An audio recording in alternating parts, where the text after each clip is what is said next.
Chaque lundi, le plan de trading pour discuter des enjeux techniques de la semaine avec les équipes de Bourse Direct et Romain Debré qui est à mes côtés en plateau évidemment. Bonjour Romain, bienvenue, membre de la cellule info d'experts de Bourse Direct. Semaine d'échéance, évidemment une échéance alors qui sera très positive. J'ai regardé le 15 octobre dernier, donc jour de la dernière échéance, on était à 6700 points sur le CAC, on est à plus de 7100 points, ce qui laisse entendre que l'idée d'une consolidation est peut-être derrière nous désormais, Romain. Alors une consolidation marquée, un peu appuyée, manifestement, on a passé le cap. On a passé le cap.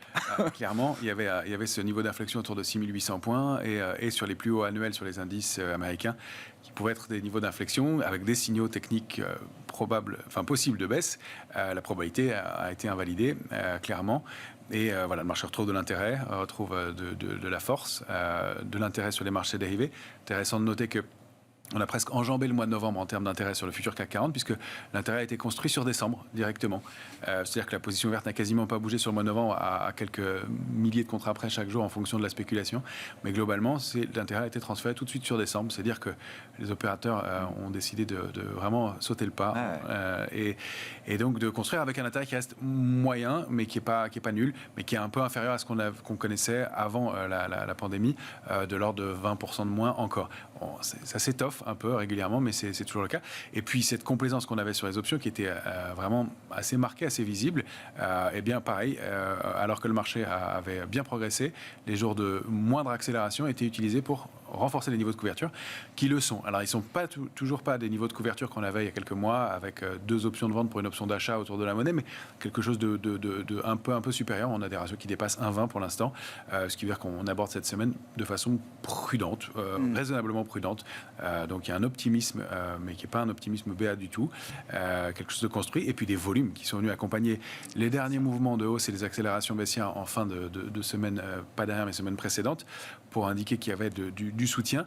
Est-ce à dire, Romain, que ceux qui attendaient un retour à 6003, 6004 sur le CAC 40 se sont vus obligés de rentrer sur des niveaux bien supérieurs pour accompagner la hausse ? Sûrement pour partie, ça doit être le cas. Ils ont dû intervenir, puisqu'on voit que le mouvement s'est fait quelques jours après les déclarations. Alors on sait que pour les gestions, ce ne sont pas des décisions qui sont prises au jour le jour, ce sont des décisions au moins hebdomadaires. Donc la fin de semaine, on l'a noté il y a 15 jours, il y a 10 jours, a été plus étoffé en termes de volume. Voilà. Après, quand on regarde dans le détail, on pourra le regarder, il y a effectivement le retour de la tech chez nous, beaucoup, du luxe évidemment, et pourtant on a des volumes dans le mouvement de hausse qui sont pas ceux du mouvement de baisse qu'on a connu précédemment. Donc il y a toujours cette idée qu'il y a une fin de pression baissière et qu'on rentre. Alors il y a de l'intérêt, c'est clair, mais on a quand même cette petite dissymétrie qui est à surveiller sur le secteur du luxe, qui nous rend un peu plus mitigés sur le secteur du luxe. Par ailleurs, oui, il y a intérêt à retrouver sur beaucoup de secteurs. On surveillait Valeo et Renault il y a quelques semaines. Ça repart pas mal, même si on approche des premières cibles déjà. Mais il y a des éléments de construction et d'intérêt.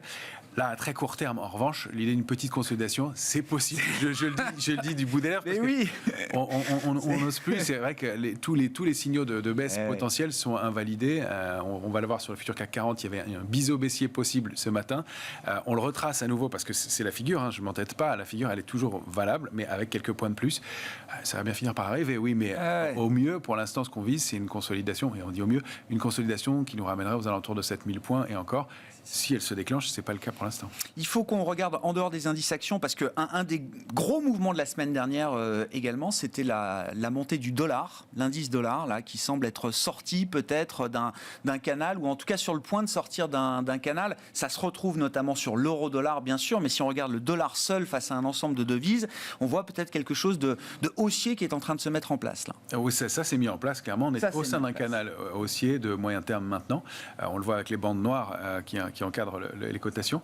Et puis, il y avait cette oblique en bleu qui indiquait une probable figure de retournement avec une grosse résistance quand même à 94,62. Et c'est ça qu'on attendait la dernière fois qu'on l'avait évoqué. On pressentait bien qu'il pouvait y avoir une résistance majeure sur ce niveau-là. Et effectivement, on est allé former ce throwback. Donc, ça allait s'appuyer sur la ligne de coup de la figure de retournement en bleu pour rebondir et accélérer et dépasser 94,62. Donc là, le potentiel de hausse est important. Il y a des résistances intermédiaires que j'aurais pu indiquer, mais la grande cible du mouvement, c'est 99,10 sur le dollar.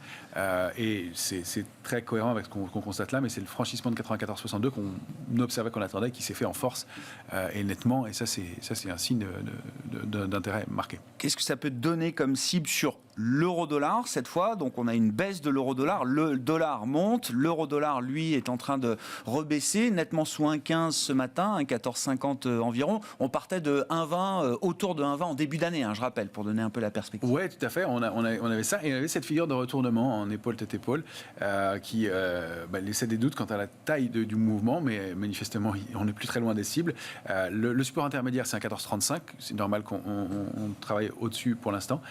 Si on le rompt, eh bien, c'est la fin de la figure et on a peu de support avant la zone 1,11, 1,12, 1,12,25, 1,11,04, qui est la cible légitime du mouvement baissier entamé donc depuis maintenant plusieurs semaines et qui renverrait peut-être aussi au-dessus de cette oblique que vous voyez en violet, qui est la ligne de tendance baissière de très long terme, qui avait au moins 4 ou 5 ans et qu'on avait débordé en août dernier, enfin en août il y a plus d'un an, et qui donc indiquait un mouvement haussier fort théoriquement. Donc là, l'invalidation est claire et le pendant est très clair aussi. Les objectifs correspondent bien d'ailleurs entre les objectifs à 99 sur le dollar et vers 1,11 sur l'euro actuellement. Ouais, intéressant de noter. Alors, malgré le renforcement du dollar, on a des choses positives sur les matières premières et les métaux précieux, notamment l'or, Romain. Ça fait un moment qu'on en parle avec vous. Oui, tout à fait, et qu'on était positionné dessus. Ça fait partie d'une de nos grosses allocations, l'or. Effectivement, ça se confirme. On réintègre le canal haussier de long terme, ça c'est une première chose, et on se bat autour de cette résistance à 1860 dollars l'once. On est un peu en dessous ce matin, en tout cas juste en dessous. Le franchissement déclencherait probablement un mouvement aussi assez marqué pour aller chercher non seulement les plus hauts historiques, mais peut-être même des cibles un peu supérieures, autour de 2130 dollars l'once.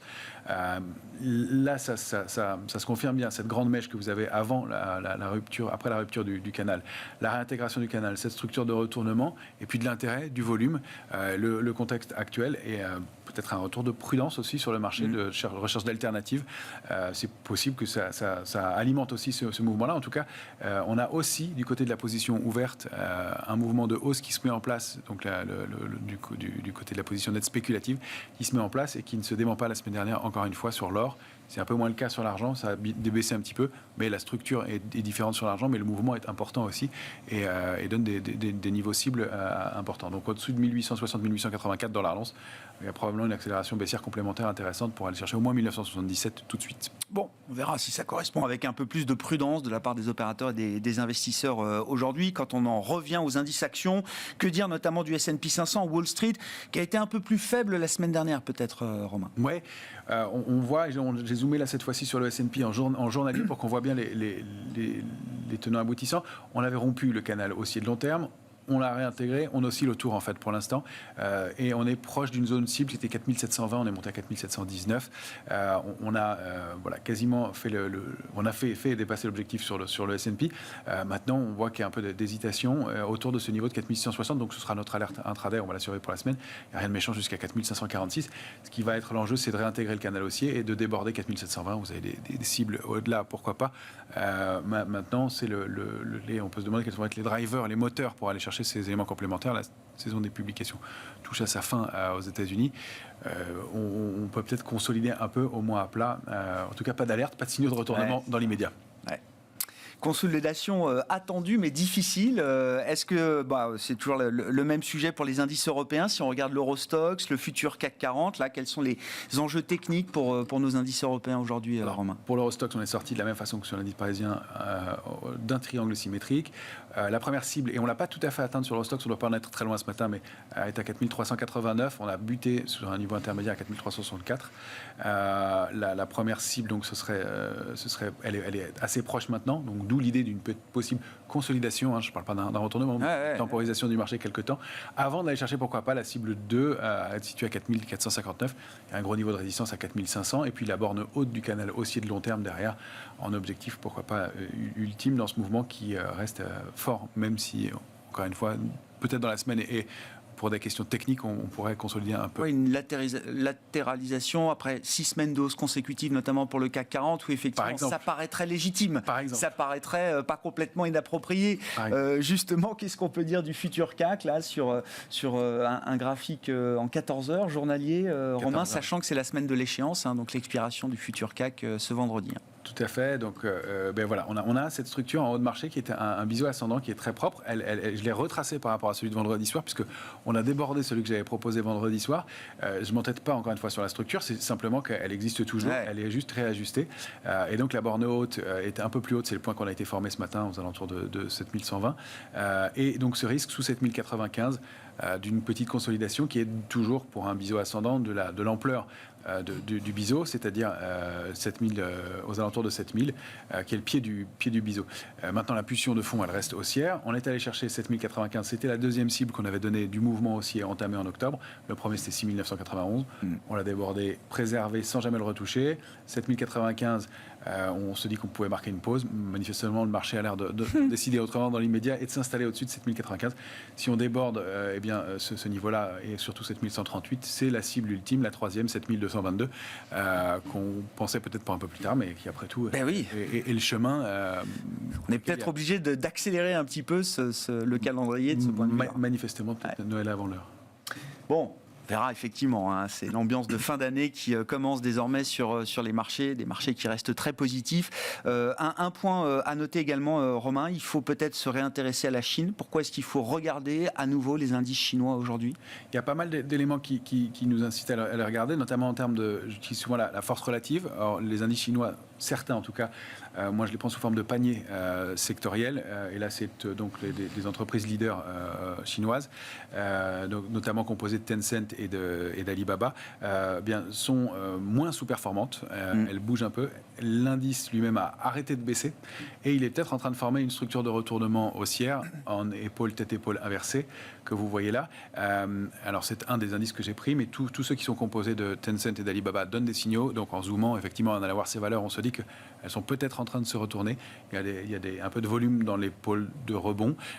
Et puis c'est une semaine de consommation, comme vous le disiez. Il y a beaucoup d'éléments de ce côté-là. Et donc Alibaba publiera notamment ses résultats. Hein. Et Alibaba publie jeudi. Après la journée des célibataires, avant les fêtes de fin d'année, etc. Ouais, exactement. Et les chiffres de la consommation étaient bons.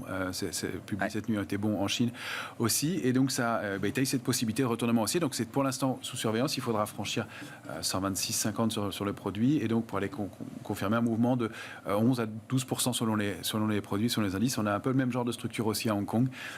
Et donc peut-être un petit mouvement à accompagner compte tenu de tous ces éléments pour les jours ou semaines qui viennent. Bon, la Chine qui revient peut-être dans les radars à confirmer, mais effectivement à suivre après une année compliquée évidemment pour les marchés actions chinois et les grandes valeurs technologiques chinoises. Merci beaucoup Romain. Romain Daubry, on vous retrouve vendredi, ce sera donc l'échéance. Les trois sorciers seront avec nous à 17h ce vendredi dans Smart Bourse. Romain Daubry qui est avec nous en plateau ce lundi à la mi-journée, membre de la cellule Info d'Experts de Bourse Direct.